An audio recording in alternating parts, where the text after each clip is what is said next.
Hey, and welcome to Brewcasters Live.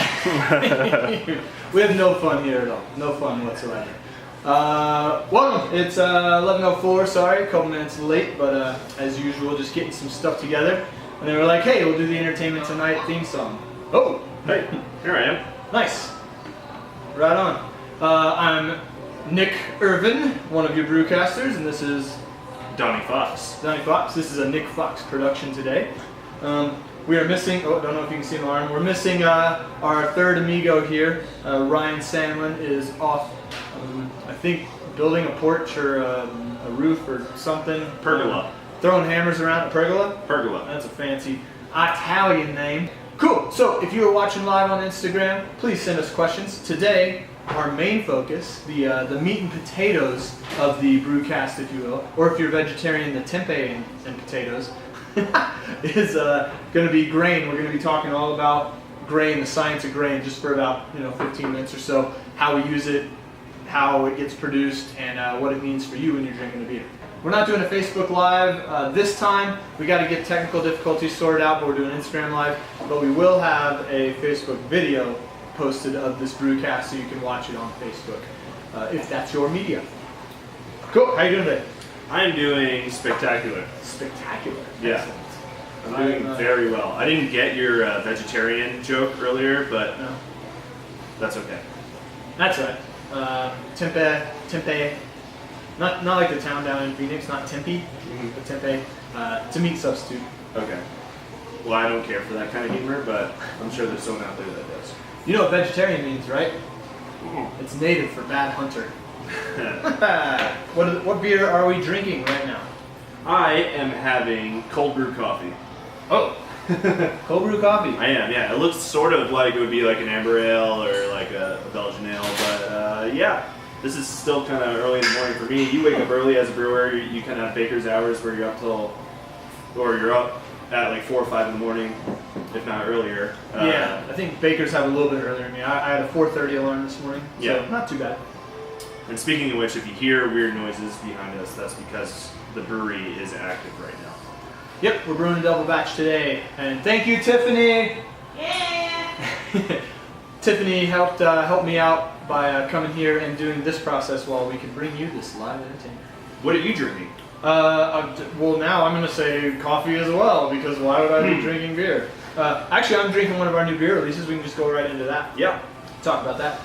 This is a segment we like to call What's on Tap? Tap. Tap. Tap. The Vindicator. The Vindicator. So you may remember a beer called, do you remember what it's called? Double Stack. Double Stack. Double Stack. Double bubble, dribble bubble. Remember that game? No. Double dribble? That's the one thing me and Donnie Wow. ever not I mean, I was done. an NBA Anytime, NBA Jam kind of guy. It's a little later. Double dribble. People my age will remember double bubble, dribble bubble.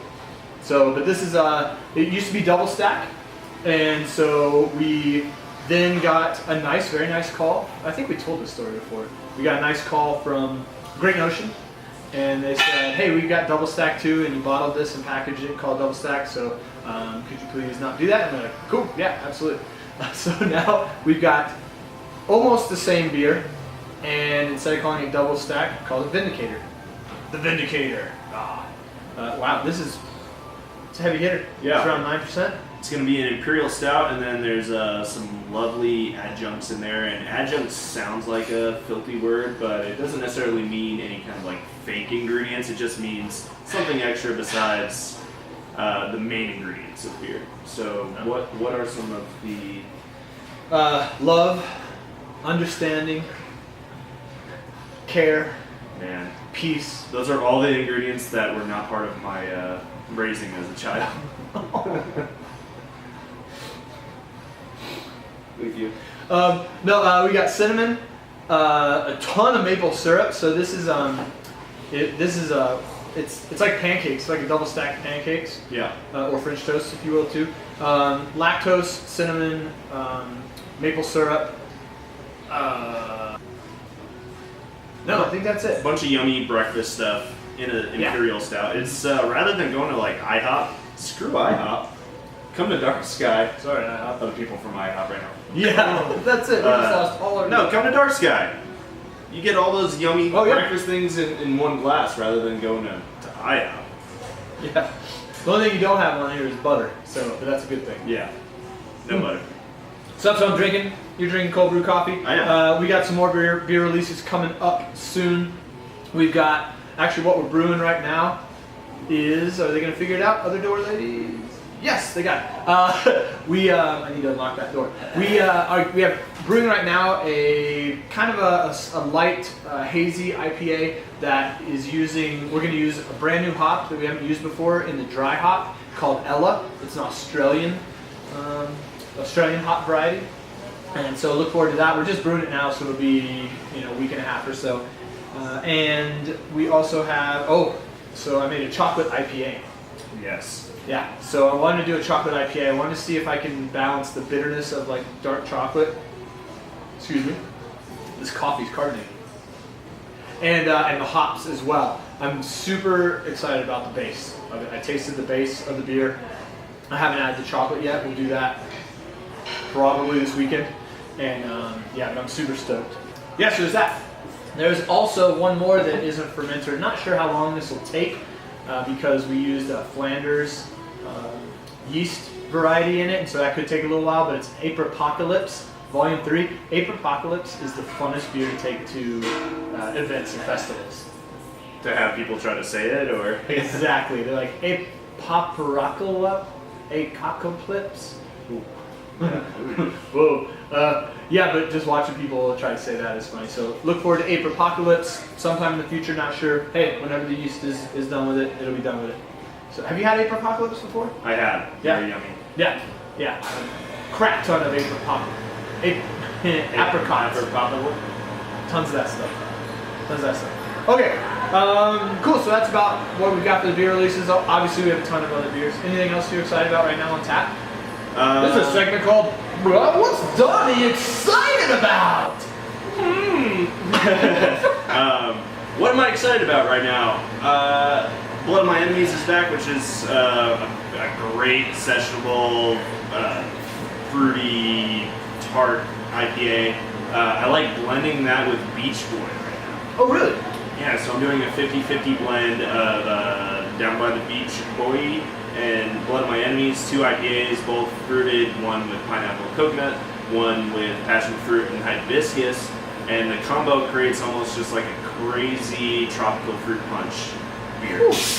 Yeah. What would you say the tiki level on that one is? The tiki level is definitely out of a 10, it's like tiki level 7. Woo. Yeah. You heard it here, folks, first. A whole lot of level tiki. 7. Yeah. Oh, we have a live audience member coming in. Yes, here he comes. He looks like he's going to use the wrong door. He's going to use the wrong door. A cast member of the movie Royal Tenenbaums. Cool. So this is actually how apropos. Yeah. Our next segment is now, I swear to God, it says right after beer releases, contest wiener. Winner, sorry. Contest winner. You're the big wiener. So we invited the contest winner to come on in and receive his prize. So if you didn't know about the contest, you may not have seen the last episode, or maybe you forgot, or I don't know, whatever. We had a contest where we wanted people to send in pictures of either a beer, our beer, like a crowler out on an adventure, or even if you had a cool picture in here, and tag it DSB Brew Scholars. And we would go through and pick a winner. So hopefully no one...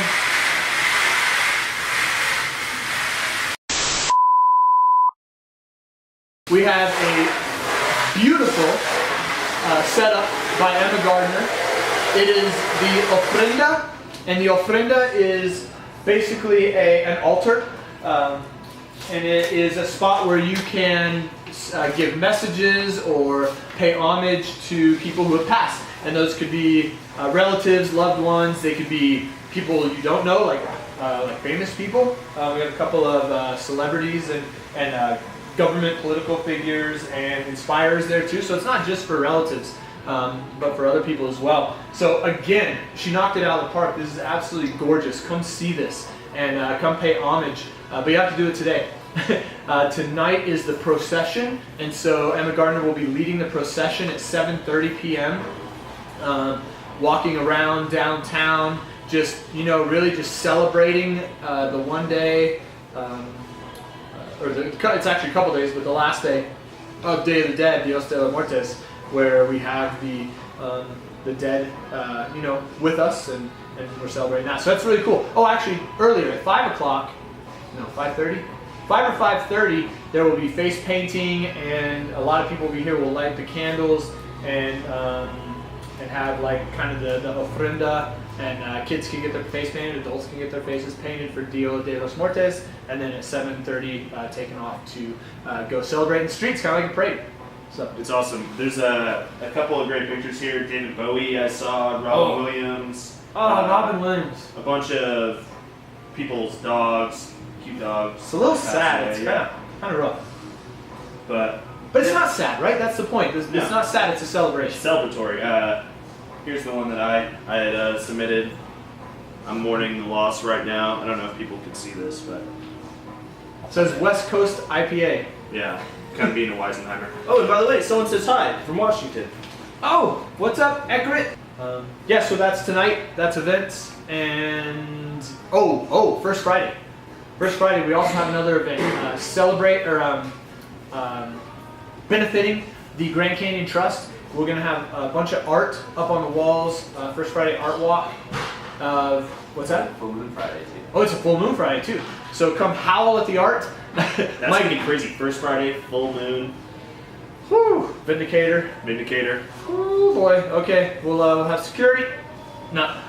Come look at the cool art that by Mike Remke and I think some other people. It's going to be hanging up. He's going to be giving a talk around 6 o'clock about Grand Canyon Trust, and kind of it's cool. What he's really trying to do is bring together art with a purpose for both celebrating and protecting outdoor areas. And I think that's rad. I think most photography, at least the kind that I like and a lot of people like, is landscape photography, and it's a lot different of a feeling, a vibe, and it's important that we have these areas to both play in and to love through visualization, I think.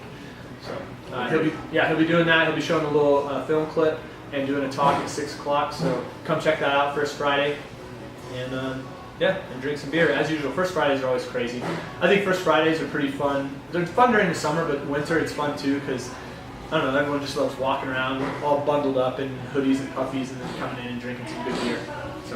So today, we wanted to, actually Donnie brought this up that we should talk about, we are the Brew scholars, so we need to talk about the intellectual part of beer. And so most of that is in the realm of science. And so we want to talk about grain, or I want to talk about grain. Actually, I put it to you guys in a poll, and you guys decided for grain color and what that means, or mash temperature, and the higher amount of people picked grain color. So we're going to talk about that. Cool. So what we're talking about is grain. Usually what we're talking about is barley, and there are other grains you can use like rye, basically cereal grains. You can use rye, oats, wheat,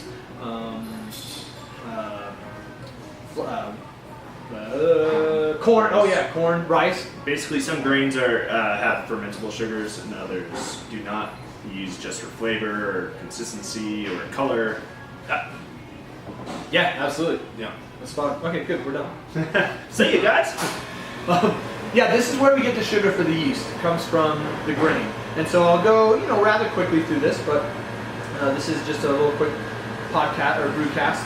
And so what we have here, we have two different types of malt. When you're talking about malt, you're talking about either base malts or specialty malts.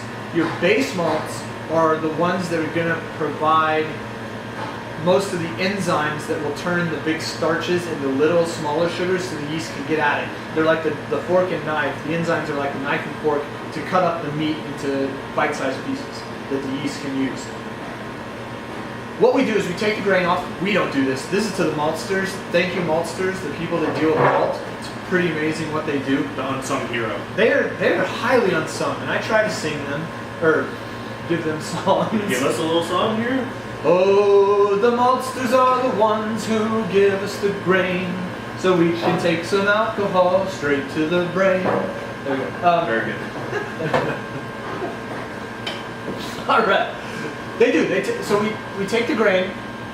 What happens is kind of trickery and it's kind of mean to the malt, or sorry, to the grain, to the barley. You put it in a condition that has moisture and oxygen, and it's really scientific, and like they've got it down to exactly how much moisture and exactly how much oxygen. But they basically trick the seed. This is the seed of the plant. The grain is. They trick the seed into saying, "Oh, it's great conditions. I'm going to start growing."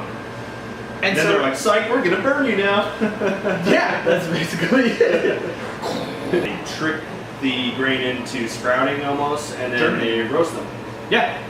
So they let it sit there and germinate. A little rootlet comes out, and then they roast it. They basically add heat.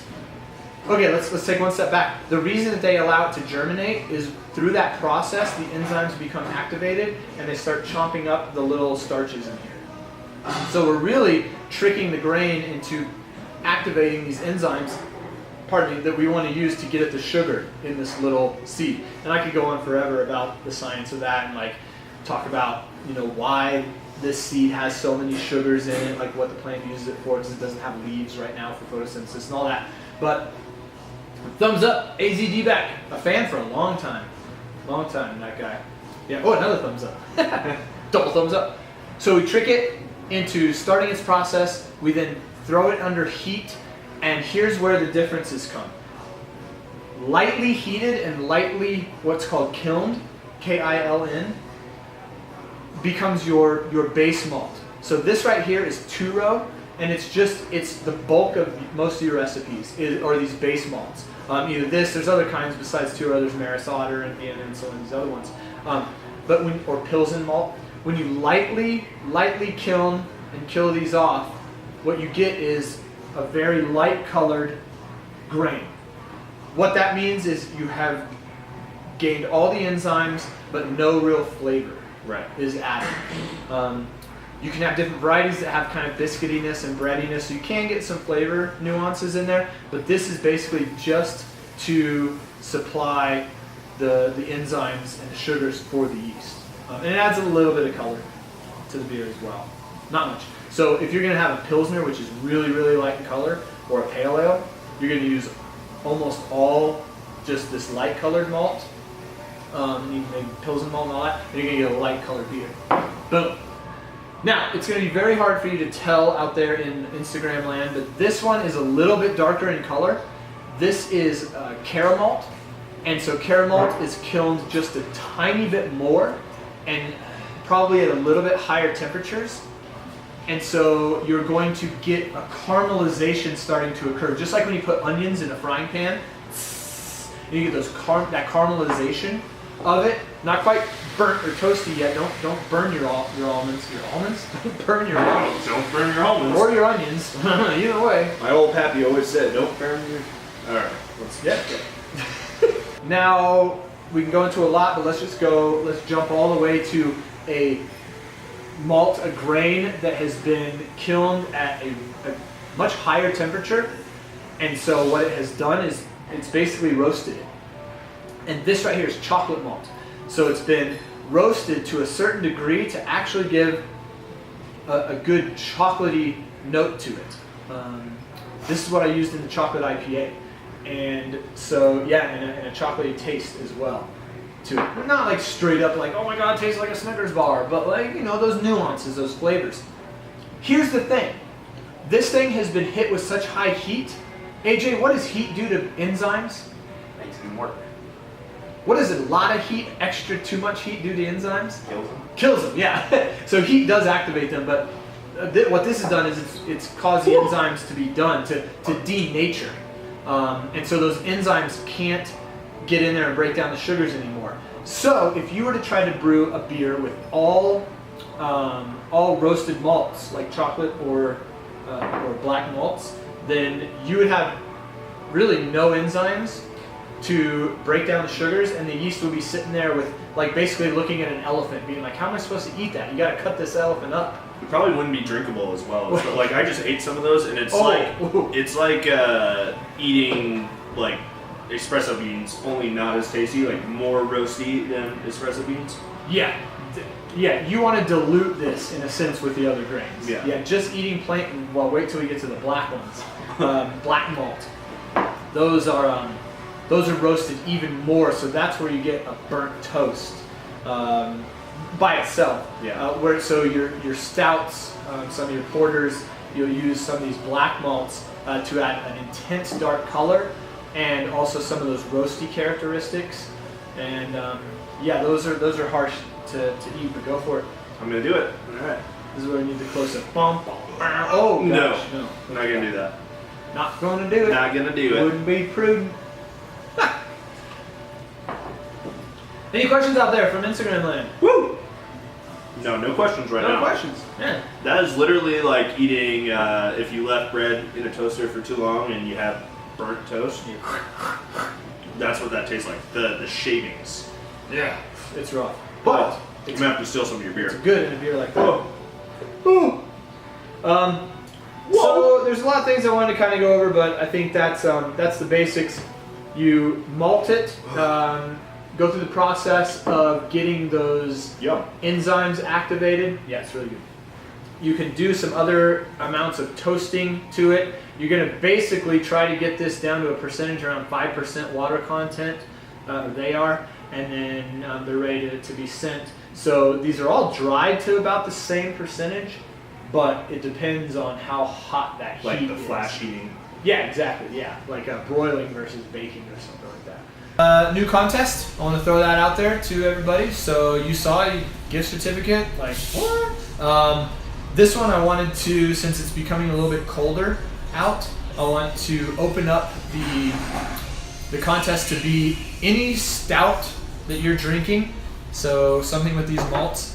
Any stout or dark beer that you're drinking, take a picture, a cool, neat picture of it. Doesn't even have to be a dark sky beer. Just a dark in color, kind of winter beer. Yeah. Winter, fall beer. Yeah. Somehow show us you enjoying the seasonal beer, the dark, either a stout, actually, or a barley wine. Yeah. Maybe. But if you do a pale ale, it's automatic disqualification. And go outside. Do it in the outdoors. Do it in the outdoors. But not like in the streets of Flagstaff. What? I think that would be great. We are not promoting public intoxication. We want you to be enjoying. It can be a closed crowler Yeah. or a closed can outside, but yeah, backyard, fall barbecue. I don't know, whatever. Jacuzzi. Okay, the jacuzzi. Yeah. Nice. Clothes on would be preferable because I'd like to post your picture, the winner. Not the wiener. I'd like to post the winner, not the wiener. Anyway, yeah, that's the contest. You got to hashtag DSB Brew Scholars. The letters DSB, Dark Sky Brewing, and then Brew Scholars, SCHOLARS. And it's weird because there's two B's, so it's going to look weird. So, Brew Scholars. And yeah, we'll pick out a winner. And we'll get to it. Great. Sound good? Yeah, sounds good to me. Can I do a shout out before we go? Of course. Yeah. So all right, we'll see you guys next time. I want to just thank Nick. This is a mobile shout out. Right? No, I just wanted to thank. We were just there recently. Nick, or not Nick. No. Nick was not there. Ryan, Laramie, myself, Omar, my good friends at Gunwale, and they were just so awesome and generous and kind. And I wanted to show off my lovely hat, the Saison for Days. Saison for days, bro. But anyways, Nice. love those people at Gunwale. Gunwell, what up, guys? Love Sorry the I missed Saisons. you. Hopefully he brought back something. I don't know. Oh, no.